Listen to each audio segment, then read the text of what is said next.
आखिर मुझे ऐसी कौन सी बीमारी है जिसके बारे में लोग पब्लिकली बात नहीं करना चाहते हैं? Hey people, welcome back to our channel. 23 अगस्त को मैं डॉक्टर के पास गई थी और क्यों गई थी ये आपको आगे वीडियो में पता चल जाएगा। मुझे जाना है सेकंड फ्लोर पे। इस बिल्डिंग में लिफ्ट भी है बट मैं सीढ़ियों से ऊपर जाऊंगी क्योंकि मैं बहुत मेहनती बच्ची हूँ। कौन सी बीमारी है इसके बारे में डिटेल मैं आगे वीडियो में बताऊंगी। पहले कुछ बातें बता देती हूँ जो मैंने एक्सपीरियंस किया है। मुझे एक ऐसी बीमारी है जिसे लोग इग्नोर कर लेते हैं या फिर उसकी बिहेवियर समझ लेते हैं, नॉर्मल बिहेवियर समझ लेते हैं, बट ऐसा नहीं होता है। इस इग्नोरेंस की वजह से कुछ लोग अपनी जान खो देते हैं और कुछ अपनी ज़िंदगी जीना छोड़ देते हैं। इस बीमारी को लेके बहुत सारे मिथ हैं, लेकिन उसमें से कुछ मेजर जो मिथ हैं वो मैं आज आपका क्लियर करूँगी थ्रू डॉक्टर। तो मैं अपने बारे में कुछ बता देती हूँ कि जैसे मैं भी उस बीमारी से मैं थी और मेरी माँ ने नोटिस किया, चेकअप कराया और उस बीमारी से रिकवर होने में 1 ईयर 1 मंथ 20 समथिंग डेज लगे हैं और अभी भी मेरी मेडिसिन थोड़ी मतलब नॉर्मल चल रही है। सो मुझे इस बीमारी के बारे में बताने में कोई शर्म नहीं है। मैं पब्लिकली खुल के बोलती हूँ कि हाँ मुझे वो बीमारी है, क्योंकि इसमें कोई छिपाने की बात नहीं है। सो मुझे लगता है कि नॉर्मल बीमारी होती है लाइक फीवर या फिर हेड पेन का नहीं, वो उसी तरीके से बीमारी है। इस बीमारी को भी चेकअप करा के ठीक किया जा सकता है। So let's get into the video. हम आपसे कैंडिडेट हो लेते हैं, ठीक है? तो आप बताएं कि आप जो क्या किए हैं, आपका जो अचीवमेंट है आपके फील्ड में। मेरे फील्ड में यूएस करने के बाद 2005 में मैंने central institute of psychiatry Ranchi में ग्रेजुएशन मैं करने गया। 2005 में वहाँ मैंने एडमिशन लिया एंड पोस्ट ग्रेजुएशन करने के बाद वहाँ मैंने जॉब भी किया तकरीबन 3 years अराउंड। फिर आई शिफ्टेड टू बॉम्बे। वहाँ 2 साल मैंने काम किया अच्छे हॉस्पिटल में, प्राइवेट हॉस्पिटल में। उसके बाद 2 साल काम करने के बाद मैं I shifted here to Patna और सिंस अप्रॉक्सीमेटली 2012 मार्च या अप्रैल से मैं ही, ठीक है। पहले मेरा दूसरा क्लिनिक था बगल में ही, ये मैं अपना सेल्फ ऑन क्लिनिक है और चला ही जा रहा है, ठीक है सर। तो अब नेक्स्ट क्वेश्चन पूछते हैं। आप बताइए कि मुझे कौन सी बीमारी थी। ऑलमोस्ट 1 साल 1 मंथ और 20 डेज से मैं आपसे चेकअप करा रही थी। मुझे कौन सी बीमारी थी? इसकी बीमारी बताने से पहले मैं क्लैरिफाई करना चाह रहा हूँ, मैंने इसका कंसेंट लिया है कि इस बीमारी के बारे में बात किया जाए और इसको सार्वजनिक भी कर सकते हैं, इसने अपना कंसेंट लिया है। तो अब मैं बताना चाहता हूँ, इसको डिप्रेशन था और डिप्रेशन इतना अनकॉमन नहीं है, तकरीबन 8 to 10% लोगों को होता है और according to WHO psychiatric illness या मानसिक बीमारियाँ हर 4 में 1 व्यक्ति को होता है लाइफ टाइम में एक बार। तो ऐसा नहीं कि ये डिप्रेशन हो गया तो बहुत अजीबा बीमारी हो गया। और ये आपको जानकर आश्चर्य होगा कि तकरीबन 70 से 80% लोग जिसको डिप्रेशन होता है वो झाड़ फूक वाले के पास, मौली वाले के पास, तावीज़ वाले के पास जाकर इग्नोर कर देते हैं। इग्नोर करते हैं, धीरे बढ़ते आता है। कई बार लोग उसमें सुसाइड कर लेते हैं या सफ़र करते रहते हैं, ये होता है। और कभी कभी फैमिली नॉर्मल बिहेवियर समझ लेते हैं कि गुस्सा कर रहा है तो नॉर्मल है। जैसे यही आई थी तो इसका सिम्टम था कि बहुत चिड़चिड़ी रहती थी, पढ़ने मन नहीं कर रहा, एकदम क्रैंकी बिहेवियर, अभी देखो कितना स्माइल कर रही है। तो ऐसा नहीं था, बिल्कुल नहीं था, जस्ट इसका अपोजिट था। लेकिन वो इसका नॉर्मल बिहेवियर नहीं था। लोग वही मिस इंटरप्रेट कर लेते हैं कि अरे ऐसा ही है, एक खड़ूस है, इससे तो सड़ा हुआ आदमी ऐसे हमेशा उदास रहता है। नहीं, ऐसा नहीं है। अगर कोई व्यक्ति लगातार बहुत समय तक उदास रहे, चिड़चिड़ा रहे, ठीक से ना सोए, सर दर्द बोले या बार बार नेगेटिव बात बोले, कभी सुसाइडल बात बोले, कभी सुसाइडल अटेम्प्ट ले या कोई नशा करे या ये सब चीज़ें दिखती हैं तो आपको अलर्ट हो जाना है कि शायद इसको डिप्रेशन हो और तो साइकेट्रिस्ट के पास जाके दिखाना है। वो जो लड़कियाँ होती हैं वाइटनर जो यूज करते हैं और आजकल जान का अच्छा होगा पटना में ब्राउन शुगर स्नैक बहुत ज़्यादा यूज हो रहा है, पर्टिकुलरली लड़कों में 15 साल से 25 साल के लड़कों में, और कुछ लड़कियां जो पर्टिकुलरली उनकी गर्लफ्रेंड होती हैं वैसा, लेकिन मोस्टली लड़कों में।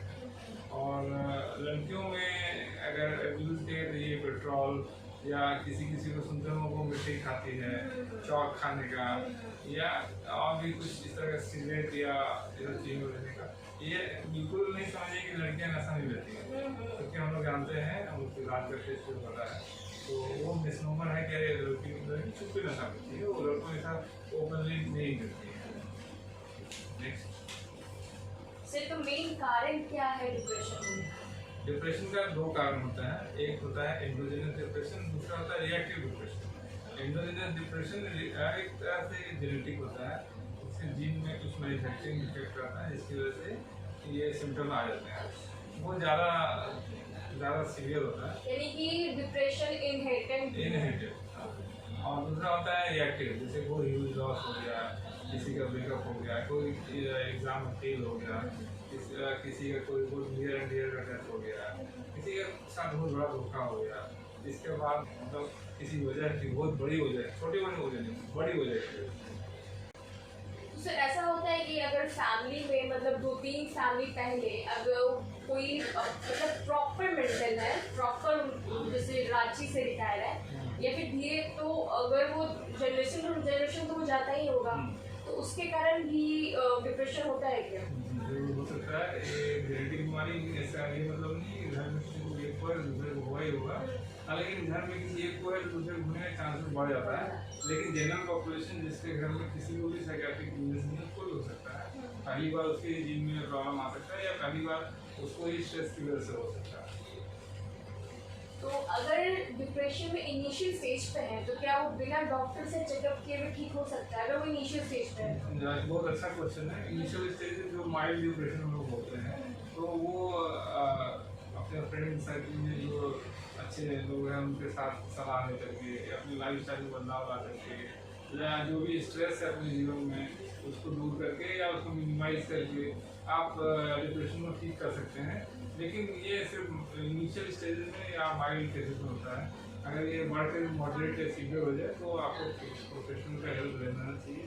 उसका एक जाकर उदाहरण आपको देखिए, जो पिछले साल सुशांत सिंह राजपूत का, उसने हेल्प तो लिया था साइकियाट्रिस्ट का, बट वो कंटिन्यू नहीं कर पाया। उसने एक या 2 विजिट के बाद वो गया नहीं, और उसको जो केयर टेकर थी वो ठीक से दे नहीं गई, या दवा नहीं खिला पाई, या वो इतना बड़ा स्टाफ है कि उसको लोग हैंडल नहीं कर पाए।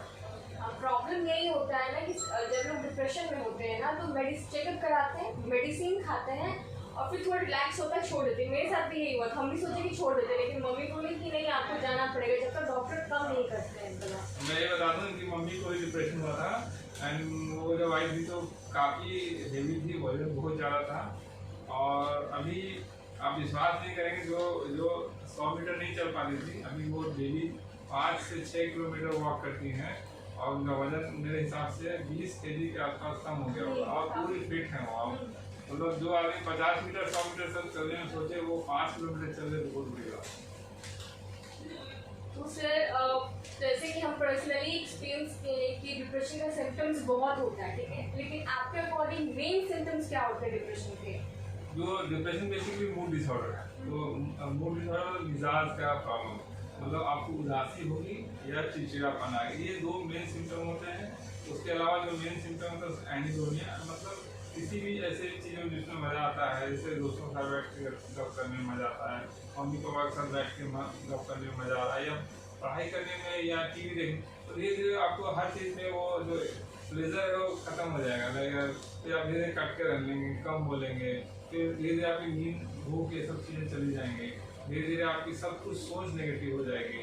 आप अपने बारे में, अपने दोस्तों के बारे में, अपने फ्यूचर के बारे में इतना नेगेटिव सोचने की लगेगा कि मैं किसी काम का नहीं हूँ या काम की नहीं हूँ, और मुझे मर ही जाना चाहिए, और धीरे धीरे इतना नेगेटिव हो जाता है व्यक्ति की सुसाइडल थॉट्स आने लगते हैं, केवल सुसाइड कर भी लेते हैं। हाँ, और इसके अलावा जो है कि याददाश्त में कमी, हाँ, वजन का बढ़ जाना या बहुत घट जाना, दोनों चीज़ होता है, ठीक है, ये सब चीज़ें। भूख कम भी लगता है और या फिर ज़्यादा भी लगता है? हाँ, अगर किसी का ईटिंग पैटर्न या स्लीपिंग पैटर्न अचानक से बदल जाए, या कम हो जाए या ज़्यादा हो जाए, दोनों डिप्रेशन जो हो सकता है।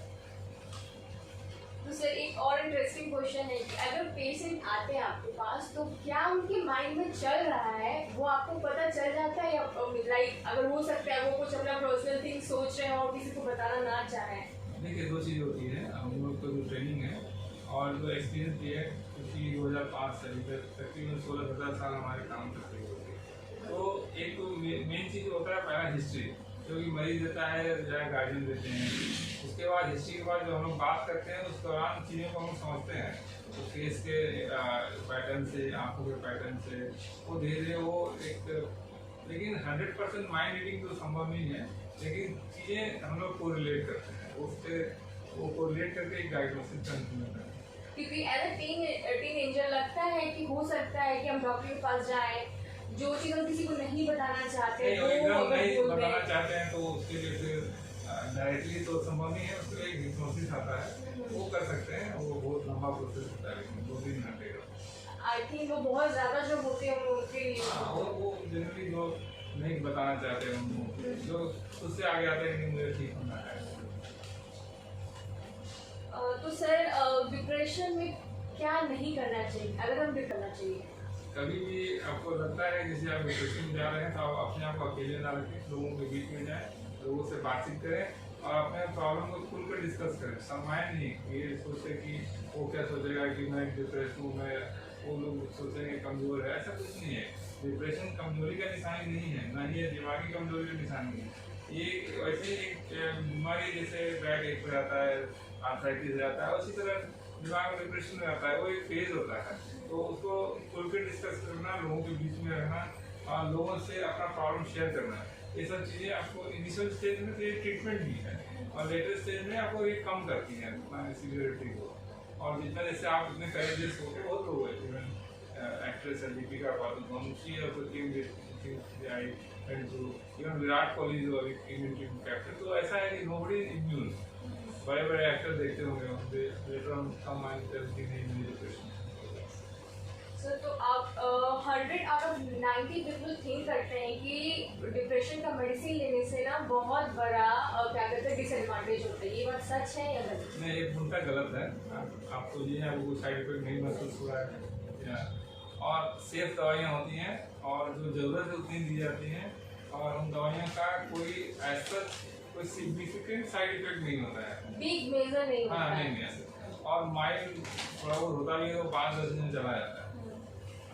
अच्छा सर, अगर मैं जो दवा ले रही हूँ और मैं डिप्रेशन में हूँ, ठीक है, अगर कोई और अभी नहीं हो, अभी उल्टा। हाँ मैं जैसे कि मेरा जो दवा चल रहा है, ठीक है, अगर किसी और को डिप्रेशन हो वही दवा वो खा ले तो क्या उसके लिए सही होगा? नहीं, वो कभी ऐसा नहीं करना। एक ही दवा हर व्यक्ति के लिए नहीं होता है। आपको ही एक ही दवा नहीं चला है, हर समय हर फेज में अलग दवा चला है।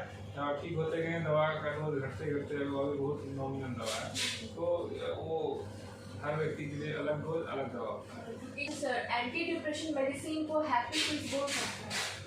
नहीं, हैप्पी पिल तो नहीं। एंटी डिप्रेशन क्या होता है, जो डिप्रेशन को दूर करे, वो हैप्पी पिल नहीं हुआ, वो मिसनॉर्मल है। वो नॉर्मल आपको डिप्रेशन से नॉर्मल की ओर ले जाता है, ना कि नॉर्मल से एक इलेटेड फेज में या हैप्पी फेज में। नॉर्मलसी में आपको सारा इमोशन होता है, आप खुश भी रहते हैं, कभी थोड़ा गुस्सा भी करते हैं, कभी थोड़ा सा चिंतित भी होते हैं, कभी थोड़ा भयभीत भी होते हैं, कभी खूब रो भी पड़ते हैं, हर चीज़ होता है। लेकिन डिप्रेशन का तो बहुत ज़्यादा मिजाज उदास हो जाता है, ज़रूरत से ज़्यादा। और हैप्पी ज़रूरत से ज़्यादा रहना भी नॉर्मल नहीं है, ठीक है। तो हैप्पी पिल एग्जैक्टली कहना ठीक नहीं होगा, लेकिन लोग आम बोलचाल की भाषा में लोग बोल देते हैं। कुछ लोग इसे ड्रग्स के यूज में भी एज अ ड्रग्स भी लेते हैं इसको, आई थिंक इसलिए हैप्पी पिल्स बोला जाता है। नहीं, ये कंफ्यूजिंग चीज़ है, ऐसा नहीं होगा।